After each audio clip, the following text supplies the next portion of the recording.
کیا آپ کو یہ نکاح قبول ہے؟ قبول ہے۔ نائک بی بی آپ کو یہ نکاح قبول ہے؟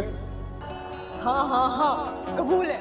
یہ ڈراموں میں وہ بڑا چل رہا ہے کہ ڈراموں میں نکاح ہو رہا ہے. کل بھی میں نے کلپ دیکھا اس پہ کہ یہ مولوی لوگ کہتے ہیں ڈراموں میں نکاح مذاق میں بھی نکاح ہو جاتا ہے اور مذاق میں بھی طلاق ہو جاتی ہے. انہوں نے دین کو کھیل بنایا ہوا ہے. تو وہ خاتون کو دین کا تو بیچاری کو کچھ پتہ نہیں ہے.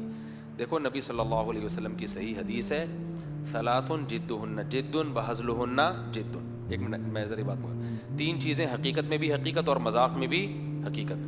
یہ شریعت نے اس لیے رکھا ہے، یعنی نکاح طلاق بھی ہے اسی میں، تاکہ کل لوگ اس سے پھرے نہیں. اب نکاح ہو گیا، کل میاں کہہ رہے ہیں میں نے تو مذاق میں قبولا تھا، میں نے تو مذاق میں قبولا تھا. طلاق دے دی، بعد میں بولے میں تو مذاق کر رہا تھا. تو اسلام نے اس کا مدار کس پر رکھا ہے؟ الفاظ پر. البتہ ڈراموں میں جو نکاح ہو رہا ہے نا، ہماری رائے میں وہ نکاح نہیں ہوتا، نہ طلاق ہوتی ہے نہ نکاح ہوتی ہے. وجہ اس کی کہ وہ مذاق نہیں ہے، بلکہ وہ ایک کہانی ہے، جس کو ایک اسکرپٹ ہے، جس کو پڑھ کے یا ایکٹنگ کر کے سنایا جا رہا ہے. اس کی مثال ایسے ہے جیسے آپ طلاق کے احکام پڑھ رہے ہیں، آپ عالم ہیں، آپ کی بیوی آپ سے طلاق کے احکام سیکھ رہی ہے، صحیح ہے نا. اب آپ نے ایک مضمون لکھا ہوا ہے، اس مضمون میں لکھا ہوا ہے کہ میں نے اپنی بیوی کو طلاق دی. یہ سینٹنس لکھا ہوا ہے. آپ یہ سینٹنس لکھا ہوا اپنی بیوی کو پڑھ کے سنا رہے ہو. اس کو یہ نہیں کہیں گے مذاق میں طلاق دے رہا ہے، اس کو یہ کہیں گے بھائی ایک سبق ہے جس کو زبان سے ریپیٹ کیا جا رہا ہے، اس میں طلاق دینے کی نیت نہیں ہے.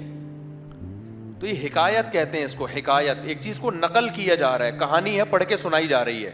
اس سے طلاق واقع نہیں ہوتی. جیسے کوئی مفتی کے پاس مسئلہ پوچھنے آتا ہے کہ مفتی صاحب اگر کوئی یوں کہے کہ میں نے اپنی بیوی کو طلاق دی تو ہو جائے گی؟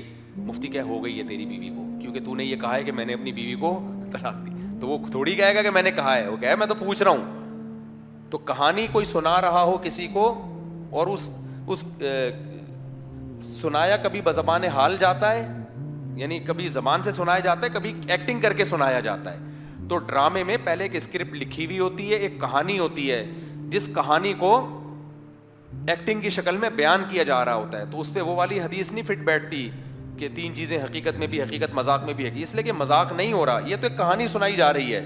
تو اس میں ہماری جو جامع ترشید کی رائے ہے وہ یہ ہے کہ نہ اس میں نہ طلاق واقع ہوگی اور نہ اس میں نکاح واقع ہوگی. لیکن بہرحال یہ اختلافی مسئلہ ہے. تو جب اختلافی مسئلہ ہے تو ڈراموں میں فیک میاں بیوی کو لانا چاہیے، احتیاط کرنی چاہیے.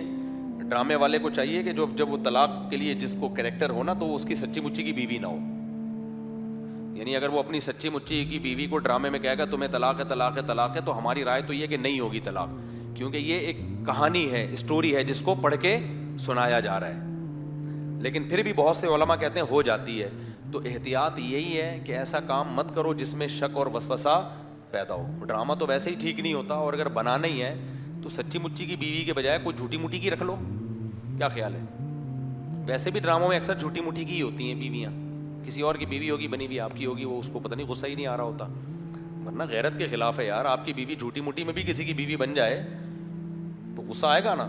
لیکن یہ فلم انڈسٹری اور ڈرامہ انڈسٹری، اس کی پوری بنیادی غیرت لیس ہونے پر ہے. کسی کی بیوی کسی کو پکڑا دی، اس کی بیوی اس کو پکڑا دی، اس کا چکر اسے چلا دیا، اس کا چکر اسے چلا دیا. سب دیکھ رہے ہیں کہ صحیح ہے بھائی.